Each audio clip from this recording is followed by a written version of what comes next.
Running a 21st century railway needs ever more complex systems. On the newer lines, these are already built in. The older ones need constant updating. But wherever they are, the systems are only as good as the people who run them.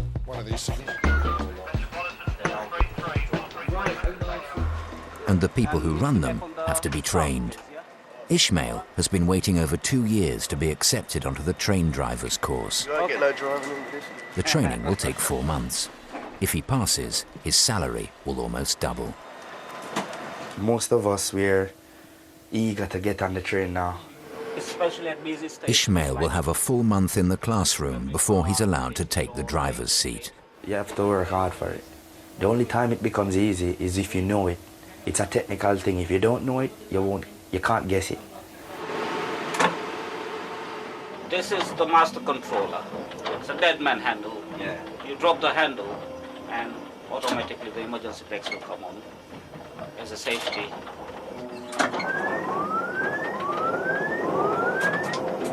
To drive a train, it's easy. It's knowing what to do when things go wrong. These days, when trains go wrong, they're increasingly complicated to fix. This means more and more technical demands on the drivers. Put there to protect that equipment from any surges of current coming in. At the end of the month, Ishmael and his fellow student Nengi will be tested on their knowledge of the rolling stock. Only then will they be let loose on a train. So it's scary, because you know you're carrying around 300-400 passengers and anything can go wrong. You dream of this, you think of this is your life now. Since I started this training, I've been dreaming of trains. And I just pray, oh God, I don't want to dream of trains. Let me just sleep and wake up one.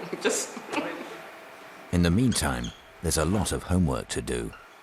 My wife is annoyed with me. Every day she hears about something new for the day and she's had enough. But she don't want to say it, but I know.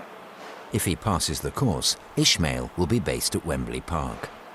The station is currently being rebuilt to serve the new stadium. Over the coming months, the work is also going to affect the track itself, meaning trains will not be able to run through Wembley Park at weekends. This presents a particular problem for Jubilee Line Trains manager Des Moffat. At the moment, we're doing work at Wembley Park for the stadium renovations, which means where we'd normally reverse trains in the points there, we can't use it. It's become a matter of pride for Des to get round the problem without resorting to a bus replacement service.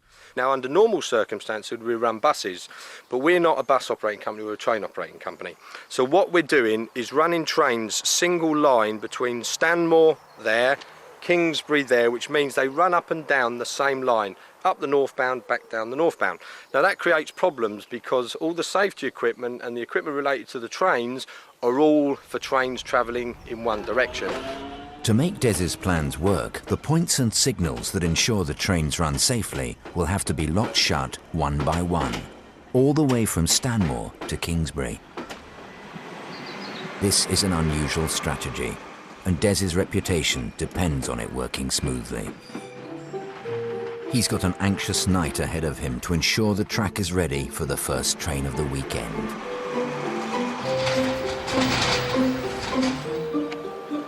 It has its stresses. We're even running a model train set. You know, trains derail, people make mistakes, people don't follow the rules, there might be something on the track. Normally it could be a spider or something that can cause a major operating problem. John Polly was a driver himself until he gave it up for a desk job at Network Control.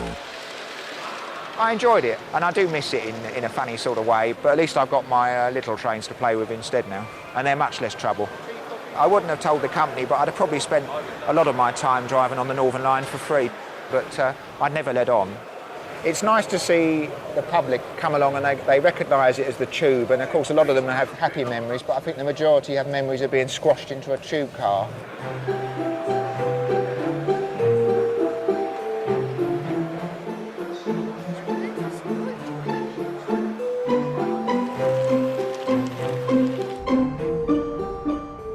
In the Reel Depot at Neasden, Horace Clark has a traditional solution to an age-old problem. that particular area down there, there should be a thick layer of bird droppings on the floor there, and it was really, really bad because they seem to have taken up nesting all along the girders there. Pigeons and their droppings are a constant problem in depots. There was so much of it, we were concerned that it might be a health hazard. Some of the guys suggested once that we got someone in to shoot them, but I think the staff got a bit upset about that because they found that inhumane. But the more humane methods all failed to get rid of the pigeons until they found Ted. Right, this is Ted. Ted's an 8-year-old Harris hawk, and he's a bird that comes from Central South America. For this particular one, he was bred in Romford. I'm just going to attach the transmitter to his tail. Also, you have a bell, and that enables us to locate Ted when he goes out of eyesight. Basically, we can hear where he is. Working with birds of prey, poor Nathaniel has to be attuned to their moods. You can tell by his facial expressions that he's a little bit on edge at the moment. He doesn't like his feet being touched, this one. Okay, we take now, he's completely free to go. The idea is that the bird's flown on a regular basis in these sheds, and pigeons that are here become unnerved at his presence. They tend to eventually get the idea that a bird of prey has taken up residency in the area and it's safer to be somewhere else. He knows these sheds like the back of his wing, basically. If he gets one, I'm in trouble because he can spend the rest of the day feeding on it if I can't get to him. So we do all we can to get to the bird before he devours it, swap the food that he's caught for food which is in our bag, so he still gets a reward. After half an hour, Ted has been flown through just 2 of the 4 sheds at the depot.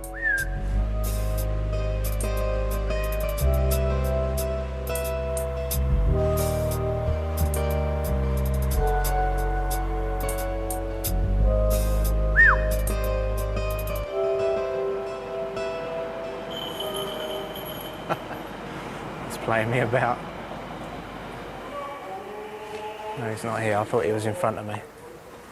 Lost my bird already. I have to track him down, basically. As you see with the transmitter, I have to get a signal and find him. It could take 10 minutes, it could take 10 hours. What did this say? It's less than 24 hours till Ishmael takes his test. Do you know what that means? Nengi's also doing her homework. You're prepared, but at the same time, you're worried. If everything goes well, by this time tomorrow, it's party time. Party time. It's just over an hour since Ted disappeared. He decided to fly out the shed and pick a fight with the local crows, magpies, gulls and anything he could find over towards where the houses were. And he was getting quite a beating from them, actually, so he was losing, yeah, because there was in a gang, so... But he came down eventually and got him safely back. As you can see, they want him out of their area. This is their territory and they want him gone, basically.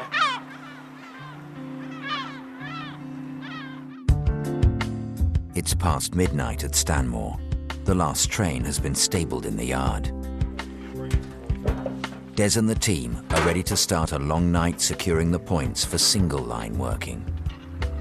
Thank you, Pat. John Bird Bye-bye. will be in charge of the work. Right, traction current is now discharged on both rows. It's now safe to go onto the railway. Lovely. The points are locked shut, one by one. You've got the padlocks, Simon. I've got the padlock. The padlocks will make sure the points can't be changed by mistake.